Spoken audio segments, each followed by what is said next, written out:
आपने credit card लिया और अगर क्रेडिट कार्ड आपको जेल पहुंचा दे, अगर आप पर्सनल लोन लेने जा रहे हैं और पर्सनल लोन लेकर ही आप जेल पहुंच जाएंगे तो आपको कैसा लगेगा कि यार मैंने क्या किया और क्या पाया। तो दोस्तों, अगर आपने क्रेडिट कार्ड लिया है और पर्सनल लोन लिया है और उसकी 3 EMI आपने नहीं भरी और आपने क्रेडिट कार्ड का 3 महीने तक पेमेंट नहीं किया तो आप हो जाइए सावधान, क्योंकि 3 महीने तक अगर आप नहीं भरते हैं तो ये टाइम आपके लिए बहुत खतरनाक होने वाला है। क्योंकि इन 3 महीने के बाद अगर आप इसको ठीक से नहीं चलाएंगे तो आपको पता है आपको जेल भी हो सकती है। कैसे जेल हो सकती है, किस किस एंगल पे आपको कानूनी रूप से जिम्मेदार ठहराया जा सकता है, इस वीडियो में आपको मैं बताऊंगा। बहुत सारे लोगों का क्वेश्चन ये होता है कि मैं अगर लोन का पेमेंट ना करूं तो क्या होगा, क्रेडिट कार्ड का पेमेंट ना करूं तो क्या होगा। तो दोस्तों, इस वीडियो को जरूर देखिएगा, आपको पता चल जाएगा कि अगर आप वो नहीं करेंगे तो आपके साथ क्या हो सकता है और क्या नहीं हो सकता है। मैं हूं अब्दुल और आप देख रहे हैं।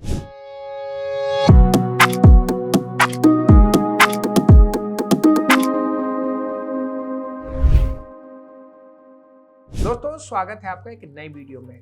क्रेडिट कार्ड एक प्लास्टिक मनी होती है और पर्सनल लोन एक अनसिक्योर्ड लोन का लेने का तरीका होता है। दोनों में बैंक चाहता है कि बैंक को ब्याज मिले लेट पेमेंट के रूप में या फिर EMI के रूप में। आपको जब बैंक पैसा देता है तो उस पैसे को देने के लिए बहुत सारे पैसे खर्च भी करता है। आपने देखा होगा कि क्रेडिट कार्ड सेल करने वाला आपके ऑफिस के बाहर, आपके कंपनी के बाहर, आपके घर के बाहर, मॉल में, हर जगह मिल जाता है। पता है क्यों? क्योंकि बैंक एक क्रेडिट कार्ड को देने में 10,000 रुपए तक खर्च कर देती है और दोस्तों, एक क्रेडिट कार्ड बेचने वाला 5,000 रुपए एक कार्ड बेचने पे कमा लेता है। शायद आपको इस बात का नहीं पता, तो उन लोगों से पूछ लीजिएगा कि भाई तू क्या काम करता है, उसमें कितने पैसे कमा लेता है। आपको शायद ये भी नहीं पता होगा कि एक लोन बंदा जो दे रहा है आपको, वो आपके 1 लाख रुपए पे 2,000 रुपए इंसेंटिव कमाता है। अगर उसने आपको 20,000 रुपए का लोन दे दिया तो वो 40,000 रुपए का कमीशन कमा लेता है।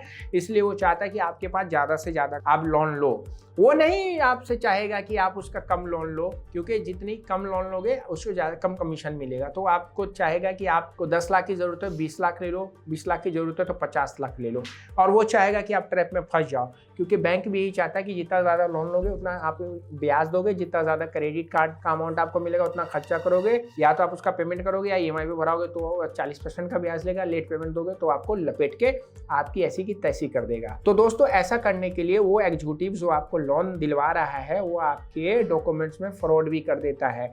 आपकी सैलरी 15,000 है वो उसको 20,000 बना देगा, आपकी सैलरी 50,000 है उसको 75,000 बना देगा। और दोस्तों, जो क्रेडिट कार्ड वाला बंदा आपको क्रेडिट कार्ड दे रहा है वो फर्जी करके आपका सैलरी स्लिप बना देगा, स्टेटमेंट बना देगा और आपको वो चीजें दिलवा देता है। तो दोस्तों, ये करने के बाद जब आपको ज्यादा लोन मिल गया, ज्यादा क्रेडिट कार्ड का अमाउंट मिल गया, तो आपकी इनकम कम थी और आप पैसे ज्यादा खर्च करेंगे तो भरेंगे कहां से? आपका वो पैसा वो बंदा तो नहीं भरने आएगा जिसने आपको क्रेडिट कार्ड बना के दे दिया, जिसने आपको लोन बना के दे दिया, लोन दिलवा दिया, आपने लालच में तो ले लिया, लेकिन अब आपको जेल हो सकती है। कैसे? क्योंकि दोस्तों, वो चीटिंग करके उसने आपकी चीजों को बनाया है और वो आप बनाने में आप सहभागी थे, आप एग्री हुए, तब ने उसने बनाया है। तो अगर आप लालच के रूप में क्रेडिट कार्ड बनवा रहे हैं, लोन ले रहे हैं, तो आपके ऊपर BNS भारतीय न्याय संहिता 318 का केस हो जाएगा, जो कि पहले 420 का कहलाता था। बड़ा ही फेमस ये डायलॉग था 420 BNS का।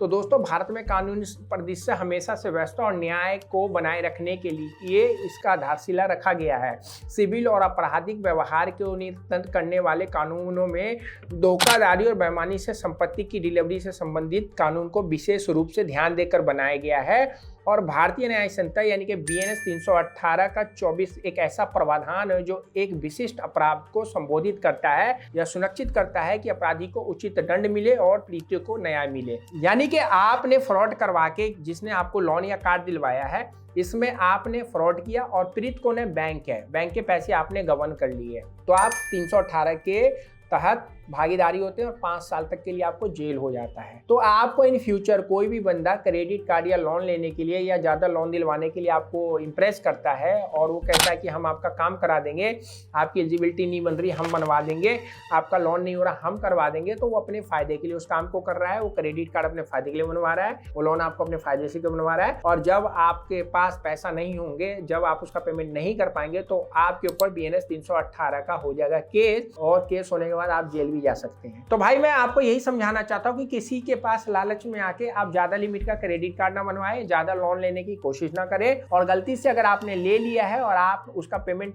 टाइम पे कर रहे हैं तो बहुत सही बात है, और नहीं कर पा रहे हैं तो भाई उसको टाइम से सेटलमेंट करा ले, बैंक से आर्गुमेंट ना करें, ज्यादा से ज्यादा में सेटलमेंट करा के उस मैटर को खत्म कर ले, क्योंकि बैंक अगर अपने पे आ गया तो BNS 318/4 की धारा लग के आपको 5 साल के लिए जेल हो सकती है। आपके घर में जो भी संपत्ति होगी, कार या गाड़ी या ऐसी चीजें होंगी, वो जब्त के मूड में जा सकता है। और ऐसा आप लोगों को नोटिस भी आ रहा होगा, जिनके पास ऐसी नोटिस आ रही है, क्या उनको डरना घबराना चाहिए, क्या करना चाहिए? अगर उनको ये नहीं मालूम है तो इस वीडियो को जाके देखिए, पता चल जाएगा, और फिर आप खुद का फैसला खुद कर सकते हैं। थोड़ा सा बेसिक से बता देता हूं कि भारतीय न्याय संहिता BNS 318 की जो धारा 4 है वो खतरनाक धारा है। 400 मतलब चिट्टर लोगों के लिए जो बेईमानी धोखाधड़ी करते हैं या किसी को करके उसको नुकसान पहुंचाते हैं। 5 साल के लिए आपको जेल हो सकती है, ठीक है ना। तो आप लोगों को मैं रिक्वेस्ट करूंगा कि कभी भी क्रेडिट कार्ड या लोन बनाए अपनी क्षमता के अनुसार बनाएं। अगर आप उसका पेमेंट कर पा रहे हैं तो ले, नहीं कर पा रहे हैं तो मत ले। किसी चीटर के कहने पे, वो चीटर करेगा, चीटिंग करेगा, कोई और फंसवा आपको देगा, तो उस चीटर के कहने पे आप ज्यादा लिमिट का लोन और कार्ड ना बनवाएं। और अगर कोई ऐसा करवा रहा है तो आप उसके खिलाफ पुलिस में जाके कंप्लेंट कराएं। तो अगर अभी भी आप लोग ऐसा सोचते हैं कि ज्यादा लोन या क्रेडिट कार्ड लेना अच्छी बात है, तो अच्छी बात नहीं है, क्योंकि फाइनली आपके पास इनकम नहीं होगी तो आप पेमेंट नहीं करेंगे, और पेमेंट नहीं करेंगे तो आप डिफॉल्टर हो जाएंगे, और डिफॉल्टर होने के बाद आपको दिक्कत ही होगी। तो वीडियो अच्छी लगी तो लाइक करिए, वीडियो को फेसबुक पर फॉलो करिए, ऐसी वीडियो को देखने के लिए हमारे चैनल को सब्सक्राइब करिए। हमारी वेबसाइट है www.extratips.com, विजिट करिए, ब्लॉग पढ़िए, ब्लॉग मिलेगा वो जो आपके काम का हो। मिलता है फिर नेक्स्ट वीडियो में, रखिए शर्त का ख्याल। सी यू।